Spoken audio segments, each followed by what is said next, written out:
Yoga problems. Ow! I got him. Oh, yeah, I got him today.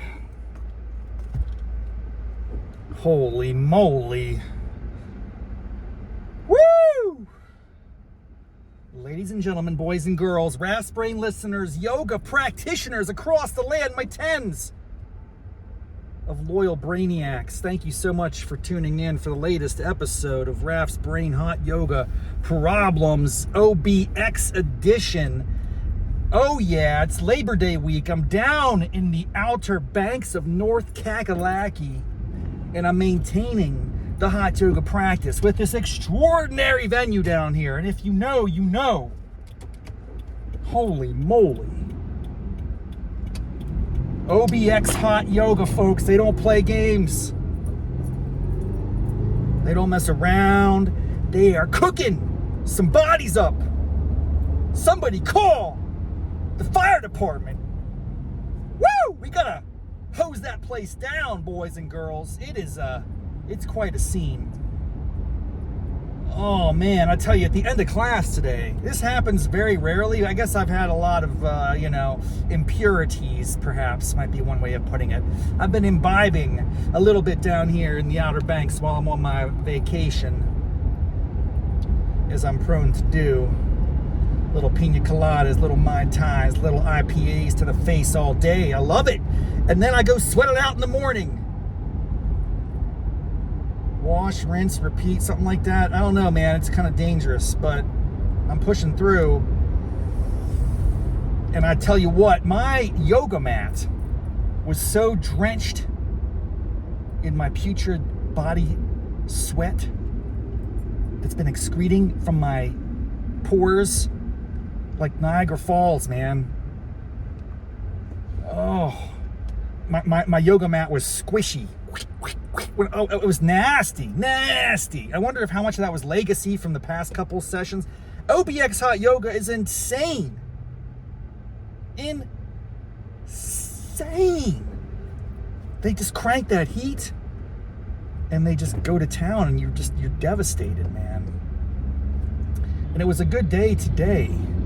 I got in nice and early. I got my prime location. It's a weekday, so I thought there'd be a little lighter crowd than the weekend, but I mean, it's not that light. There's probably a good 20 some people in there, and they know what they're doing. I feel like I'm in Yoga Central. I feel like there's just something in the water here where people know how to do yoga, man. There's so many extraordinarily impressive yogis in these classes, and I'm just some schlub, barely can keep up. I don't let it get me down. I mean, I got miles to go. I just don't know if I'll ever achieve some of the levels of greatness that I've witnessed here the past week.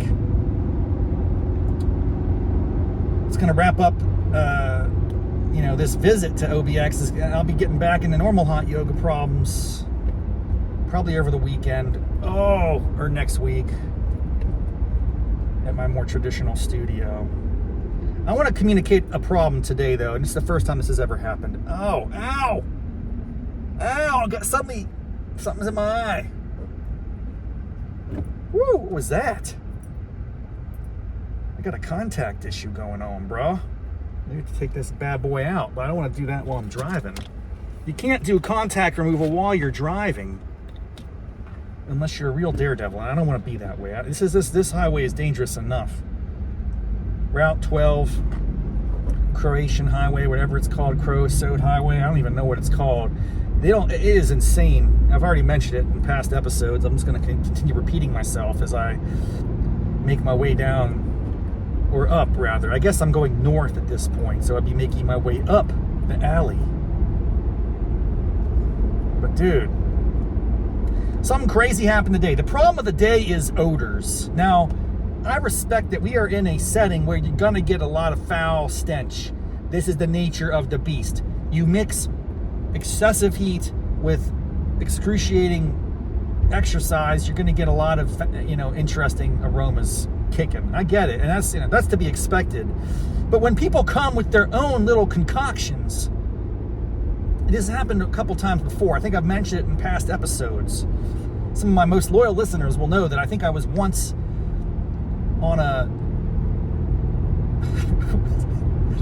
What's that called? It's like a purple rose or something. Oh, not violet. There's something out there.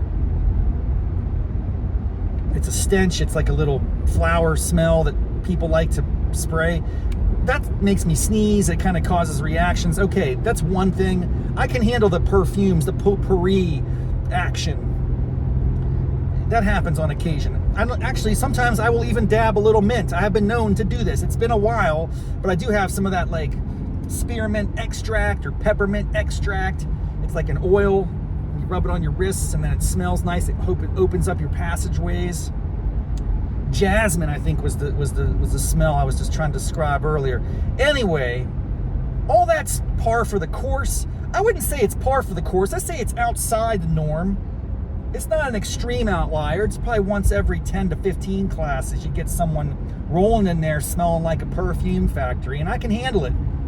I respect it. They're trying to cover up what's going to be a nasty situation. I've just gotten so used to the nastiness that it just doesn't bother me. Like a garbage man who's really good at their job, they just become immune to the stench. Frankly, I've always been impressed by that. Even when I was a young man in the middle and high schools in rural West Virginia, we knew our custodians. They were extraordinarily professional and competent, and they just dealt with all sorts of nastiness, and it would make me close to yak to go outside after lunch on a hot summer day. Man, they got the milk, they got some other stank, nasty stuff. Those guys just handle it like nobody's business. I could barely stand by the dumpster outside the intermediate school. It was so gross. Just thinking about it right now is triggering a gag reflex. Wow, amazing. Whoa. So I respect that we're trying to mask nastiness, and I appreciate that anybody's attempt to do that. However, what I do not appreciate in any way, frankly, I can't condone this, I can't apologize for it or accept it. I think one of the people rolled in there today after they smoked a big fat blunt. I don't know. They just stank like a skunk weed. I don't know what it was, dude. Now, I want to be fair. I can't pinpoint precisely the strain. Was it Pineapple Express? Was it, Purple Genius or whatever? There's a bazillion different strains, allegedly. I don't know what I'm talking about, folks. I don't do that stuff. I'm just telling you, someone rolled in there and they smelled like dubage.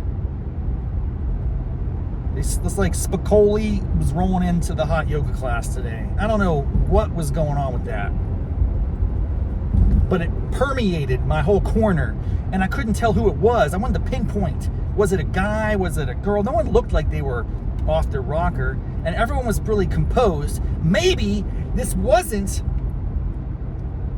a ganja situation. Maybe it was just something else. Then I started to think about it. The smell almost transformed and transmorphed. It was there for a couple minutes because I was there early, and someone rolled in, and it was light at first, and then it just kind of kept growing. I don't want to call it patchouli because it definitely had that marijuana smell to it. I just don't know if it was that or something akin to that. Was there some CBD oils in effect? Does CBD oil smell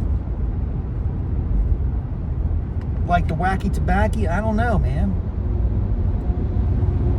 I don't know. I just think someone was on the grass, and I just don't know how I feel about that. Pre-yoga grass situation is probably dangerous for people around you. You're going to lose your balance. You're going to, I don't know, man. So that was a problem. And there's nothing to resolve because I can't really confront anyone if I can't pinpoint the source. So I just had to put up with it. Again, I kind of assimilated it after like 5 minutes. It kind of, the smells evolved, and maybe it was getting me a little insight in my third eye. I don't know what was going on. I do know this is another thing about class. It's a problem, and it happens more often when I'm out of the home base studios, when I'm experimenting these different locations, and every yogi's different. I respect it all. I have no immense issues with it. I have my own obstacles and barriers I can't overcome. With respect to not having a real direct instruction to start the class, it's like, hey everybody, just settle in, get comfortable. What does that mean to you? It means a lot of different things to me. I usually just lay there on my back. I do breathing exercises. I kind of chill. And then usually every class will start out in child's pose or some other thing where when you know the class has started, we're getting ready to get into a pose, and we're all going to do it. Even as you ease into it, at least there's a uniformity to it. It makes sense to me. In the absence of that, it's not uncommon for a yogi to be like, hey, just get comfortable. Is that a seated position? Is that on your back with your legs out? What's that called? The Palichanavasana, Kubasana, whatever it is, where you got your butterfly wings on your legs, whatever. It's like, what am I supposed to do? I start thinking, is this the position I really want to be in? Should I be seated? Should I be on my knees? Should I be prone? I just don't know. Anyway, it just so happened that I was on my back in the Palichanavasana, Asanavasana, Shasana, whatever that is. I have my legs like my knees out, kind of like a butterfly. There's a word for that. Polyasana, Polyasana, I can't remember. Asanavasana, Shiva, no. Darn it, what's it called?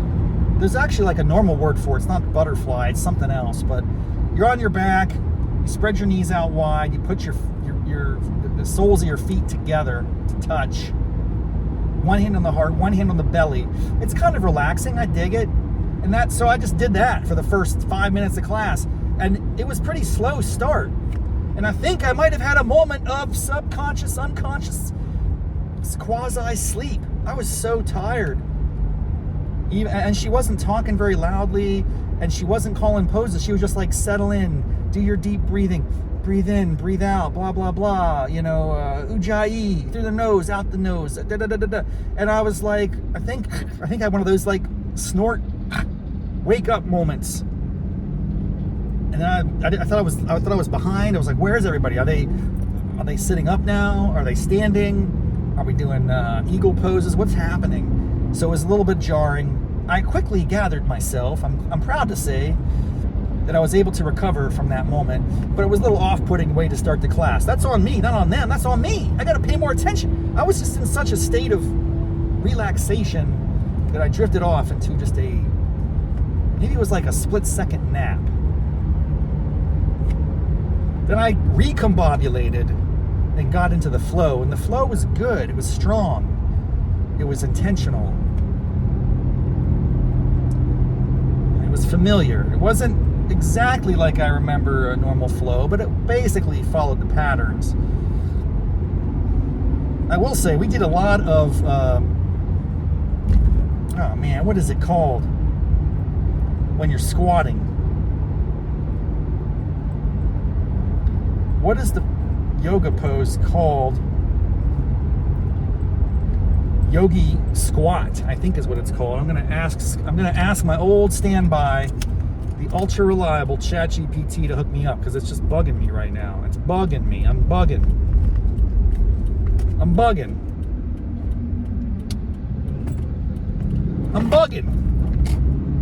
I don't want to be bugging. I want to be complete. I don't want to be bugging. Gotta switch on my Bluetooth. You know what's funny? Path dependency. Like, why is this called Bluetooth? Who came up with that name? What a fascinating brand. But that's definitely a huge thing. It could be many other colors. It could have been any other color. It could have been any other part of human anatomy. It could have been a green nose. It could have been a purple fingernail. Could have been a red knee. I think they were going for 2 one-syllable words blue tooth. There's kind of have it. It's kind of an off rhyme. I think it would be the way you would technically describe it if you were a poet and you didn't know it. I think that's how you describe it. That's what Shakespeare said. It's like iambic pentameter, you know? I'm all about the iambic pentameter. Don't get me started. Oh, man. Anyway, my Bluetooth is on. I'm connecting. I am connected. And it's time to ask a question of my favorite friend outside of any human being. Good morning, ChatGPT. What's up in your world? How are we doing on this beautiful Thursday morning?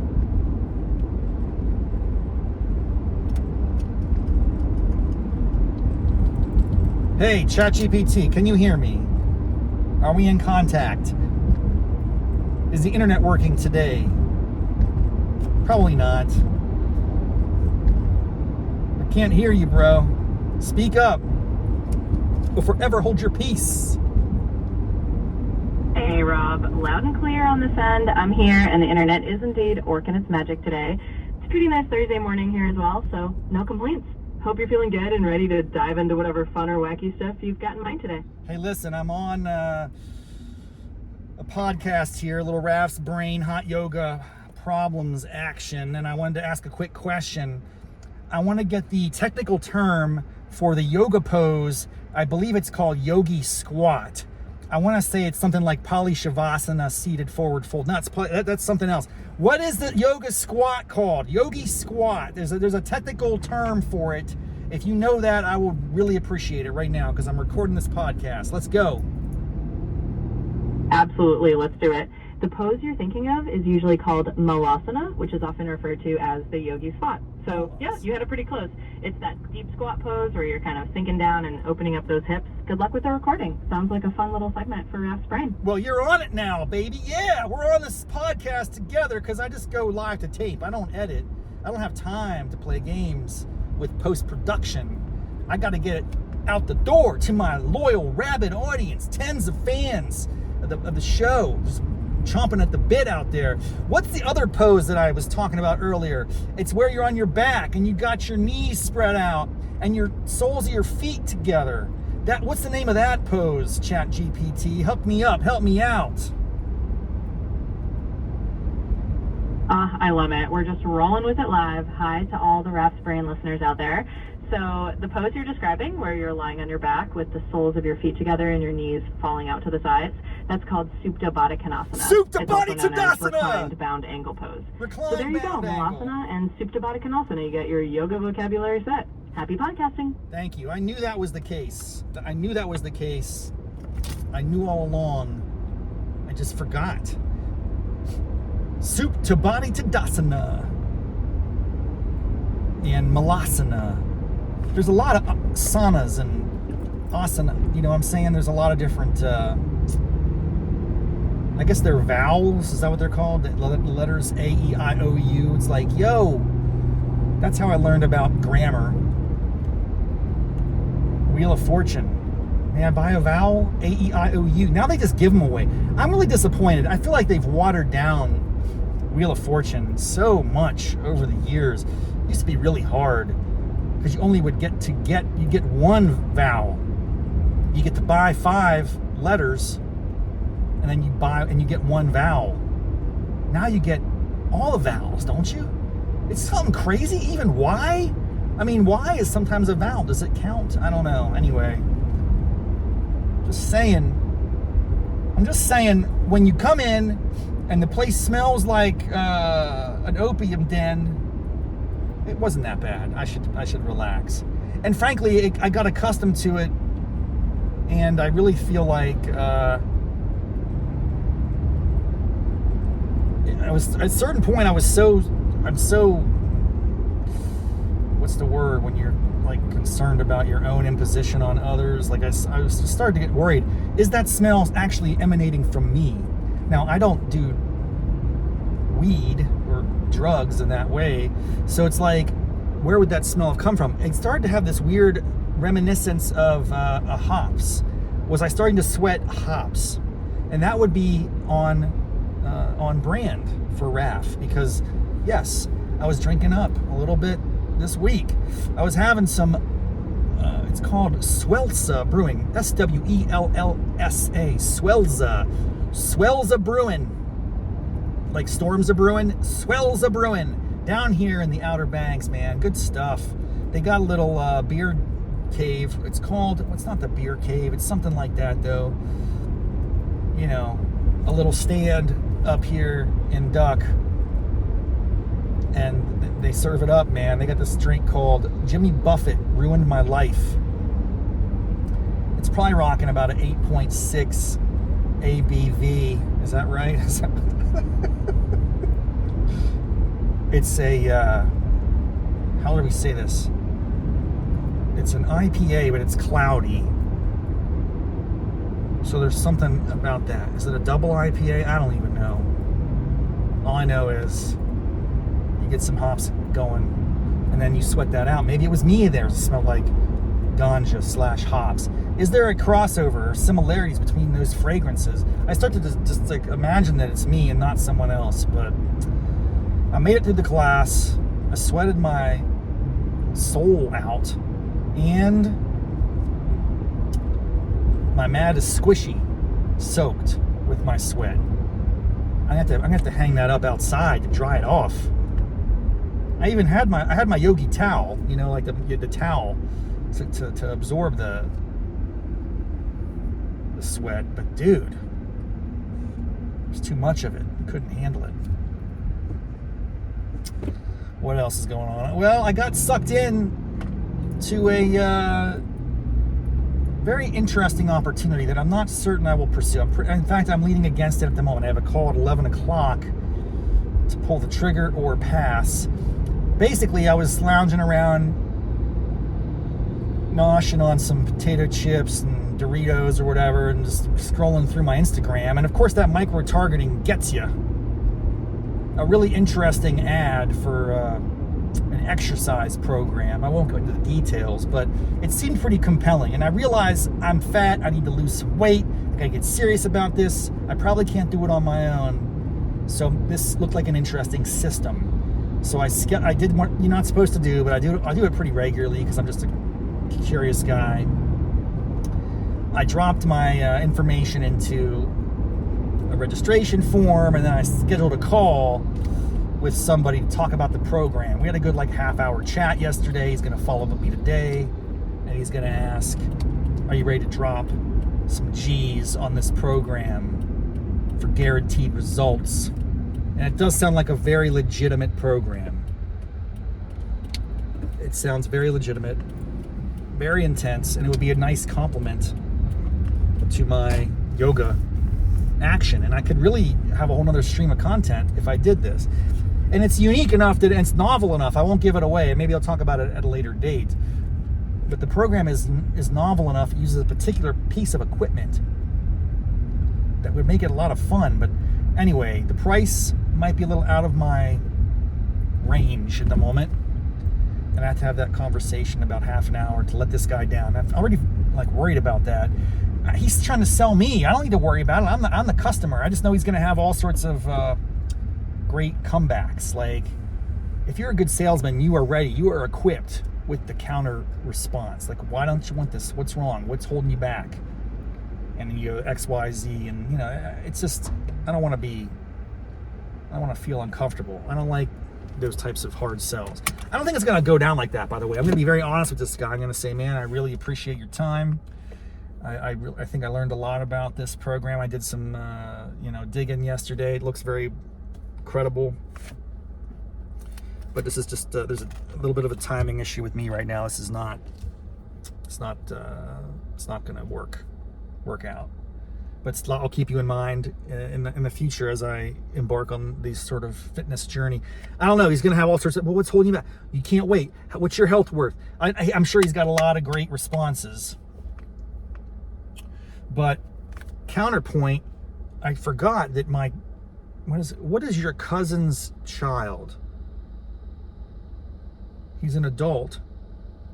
Is he my great cousin, or he's a nephew, or a great? I don't even know how you describe these people. He's my cousin's child, He's an extraordinarily fit gym rat down in Miami, Florida, and he's starting his own personal training thing. It's like, I could probably work with him, document this, help get him going, because he's in his early 20s. He wants to start building up his client base, and I might not be his ideal client, but maybe I could document a little bit of that for Raff's brain, get in like a weekly counseling session.